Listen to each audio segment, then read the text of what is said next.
મિત્રો આ દુનિયા છે ને એ ઊંધી ખોપડીના લોકોથી ભરી પડી છે. એકથી ઉપર એક લોકો આ દુનિયામાં છે. હવે આવા લોકોની હડફેટમાં જો આપણે આવીએ ને તો એક સોનેરી સલાહ છે, એની અરે ચર્ચામાં ઉતરવાનું નહીં. હાય હા કરીને હાલ્યું જવાનું, કેમ કે એ લોકો જળ બુદ્ધિ હોય, એ લોકોને ખબર પડશે નહીં. અને મિત્રો આ જ વસ્તુ સાબિત કરતી એક નાનકડી મસ્ત એવી વાર્તા લઈને તમારી સમક્ષ રજૂ થયો છું. વાર્તા છે એક વૈજ્ઞાનિક અને દેડકાની.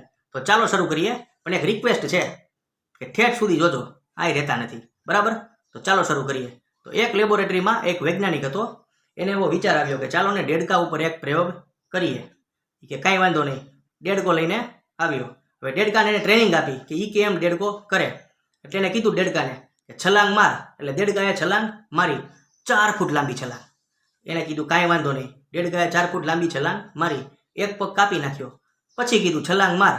એટલે દેડકાએ છલાંગ મારી, એ 3 ફૂટ લાંબી થઈ, બરાબર? હા. પછી ત્રીજો પગ કાપી નાખ્યો અને કીધું છલાંગ માર, એ 2 ફૂટ લાંબી થઈ.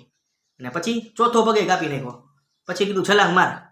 હવે તમે વિચારો, 4 પગ કપાઈ જાય પછી છલાંગ મારે? દેડકો એની જગ્યાથી હલે નહીં, એને આમ ઠોહાઈ માર્યા.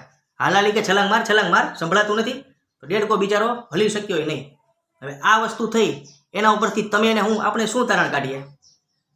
3 સેકન્ડ આપું છું, વિચારી લ્યો. આપણે એવું તારણ કાઢીએ કે દેડકાના પગ એક પછી એક કપાતા ગયા એટલે એની છલાંગની ક્ષમતા ઓછી થતી ગઈ.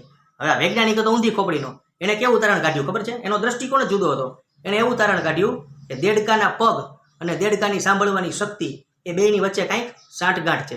જેમ જેમ એના પગ કપાતા જાય છે ને એમ એમ દેડકાની સાંભળવાની શક્તિ ઓછી થતી જાય છે, સમજવાની શક્તિ ઓછી થતી જાય છે. એટલે જ 4 પગ હતા ત્યારે 4 ફૂટ છલાંગ મારી, 3 પગ હતા ત્યારે 3 ફૂટ છલાંગ મારી, 2 પગ હતા ત્યારે 2 ફૂટ, અને 1 પગ હતો ત્યારે 1 ફૂટ છલાંગ મારી. છેલ્લે પગ જ ન રહ્યા એટલે દેડકો થઈ ગયો બેરો. તો આ છે ઊંધી ખોપડીના લોકોનો દ્રષ્ટિકોણ અને એમના વિચાર. હવે મિત્રો જોવાની વાત છે, શીખવાની વાત છે કે આપણી જિંદગીમાં આપણને ઘણા સ્ટેજ ઉપર આવા લોકો મળે છે. આપણે સાચા હોય એને સમજાવીએ, રાડું પાડીને સમજાવીએ, કાનમાં કહીને સમજાવીએ, મોટેથી કહીને સમજાવીએ, માઇકમાં બોલીને સમજાવીએ, પણ એ સમજશે નહીં, કેમ કે એ ઊંધી ખોપડીના છે. આવા લોકો મળે ને તેની યારે કાંઈ રકઝક કરવાની નહીં, એની બુદ્ધિમાં કોઈ ભેદ કરવાનો નહીં. તું સાચો છો ભાઈ. અને શ્રી કૃષ્ણ ભગવાને ગીતામાં કીધું છે કે આવા લોકો હોય ને એની બુદ્ધિમાં કોઈ ભેદ ન કરવો, એને એની રીતે રહેવા દેવા, બરાબર? તો આ જ શીખ હતી આ વિડીયોની. જો તમને મજા આવી હોય તો વિડીયો લાઈક કરો, ચેનલ સબસ્ક્રાઈબ કરો અને વિડીયોને શેર કરો, આગની જેમ ફેલાવી દો, બરાબર? ફરી મળીએ કાલે નેક્સ્ટ વિડીયોમાં. ચશ્મા છે ને ઉતરી જાય છે કેમ કે પંખો બંધ છે, ગરમી થાય છે, બરાબર? તો કાલે મળીએ. ચાલો ત્યારે, જય શ્રી રામ.